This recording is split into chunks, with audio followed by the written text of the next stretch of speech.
I'm not available at the moment. Please leave your... So she didn't answer. What we do is something called a double tap. If someone doesn't answer your call, you just simply call again right away. Because usually a solicitor is never going to call you twice in a row unless you owe them a lot of money. And then you may get some. Skeptics are always broke. The people that tell you you're not good enough, people that tell you your idea is dumb, people that tell you it'll never work, are always the people who don't have anything going for themselves. The difference between someone who's broke and someone who doesn't have to worry about providing for their family or where their next paycheck is coming from is a person with a skill set. The ability to do something someone else can't or is unwilling to do.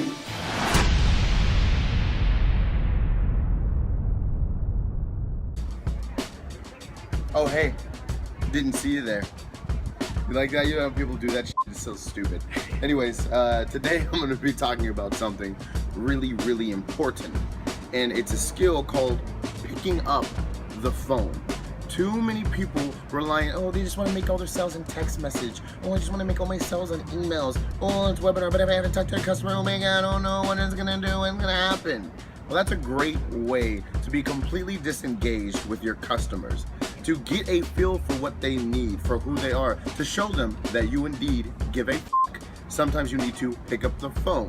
And when you do, people become loyal, they like you more, they stick around longer, and they'll buy your shit in the future. So, today I'm gonna show you a live example of how this goes. And so I'm looking in one of our private Facebook groups that only members of, the people who purchase our course can get into, so buy our shit. But anyways, some of the students are chatting, amongst them, other entrepreneurs, supporting other entrepreneurs. And Nicole happened to be in here, and she's mentioning that she's launching a campaign that's starting tomorrow. And so, for one of our clients. So I'm gonna call her and simply wish her good luck. That's it. Hey, I just saw you're doing a client, see how she's doing. And does she have any idea I'm calling? No, she doesn't. This was just left 39 minutes ago. So you're gonna see me take this call like live. This is as unscripted as it gets.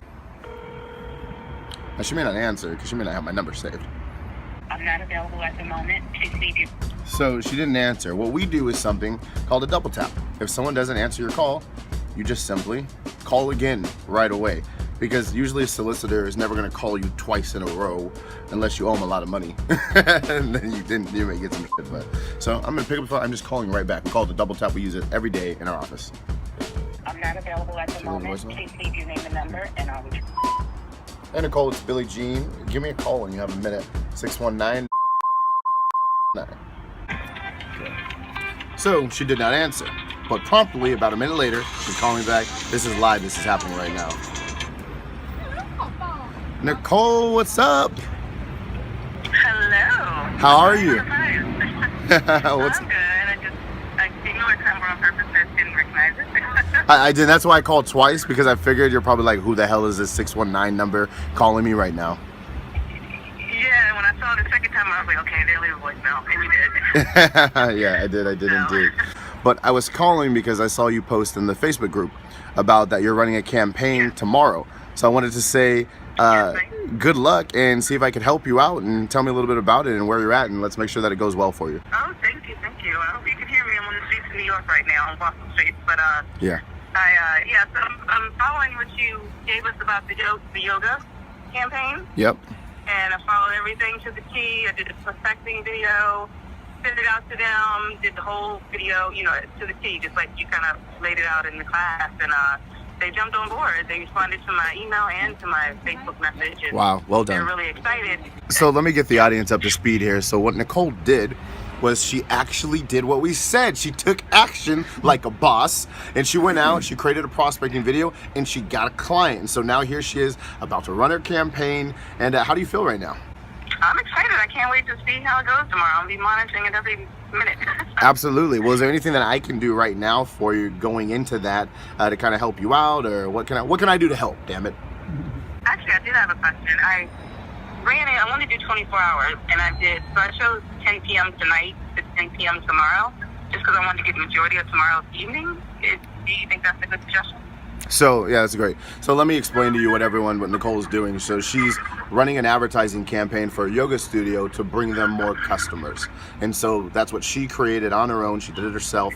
And what she's asking me now is when's the best time to actually have that Facebook advertising campaign on. So from having worked with a lot of yoga studios, most of your action is going to come early in the morning, like once 5 o'clock, 6 o'clock, 7 o'clock, 8 o'clock happens, and then you'll start to see it trail off during the day. And then in the afternoon / evening, you're also gonna catch people. Because you gotta think about it like this: when are people on Facebook? When they first wake up, right? And then when they get out for work and all that good stuff. So that's where you're gonna see a lot of your traffic coming. But to hedge your kind of expectations, with this campaign and with any campaign that you ever are gonna run, you never know until you test, right? Literally, I tell that to every single customer is, look, we do not know how many leads we're gonna bring you until we test, right? But I mean, how much are you planning on spending tomorrow in advertising? Yeah, I put it at 100 at that. Cool, perfect, yeah. $100 is plenty, right? Because I mean, even if you bring them 2 new customers tomorrow, they're gonna be blown away because you're doing exactly what you said you're going to do, right? And so usually if you're spending about $100 on that yoga studio campaign, you can see anywhere from 20 to 10 leads to 7. The location of where you're advertising matters. And that's something that we really don't know until you start testing, right?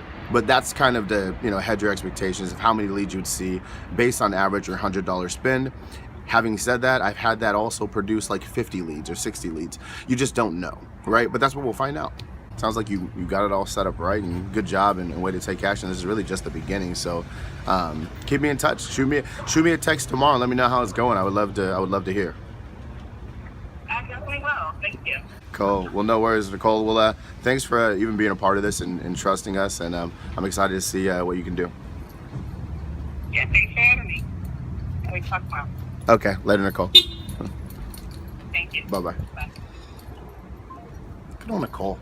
Just a fantastic woman that's taking action, You gotta love that, when people just do the shit. And when I wasn't like trying to hype it on the call, but when she runs that campaign tomorrow, she's gonna get like crazy results and get really excited. But I'll try and get her on the phone for that and record that for you guys too. If I can catch her. I'm flying tomorrow, so it may be a little difficult. But if I can, I would like to share that in this video, so later. At the end of the month, starting May 1st, I'm opening up my membership site for the very first time. It's called Billy Jean's Gene Pool.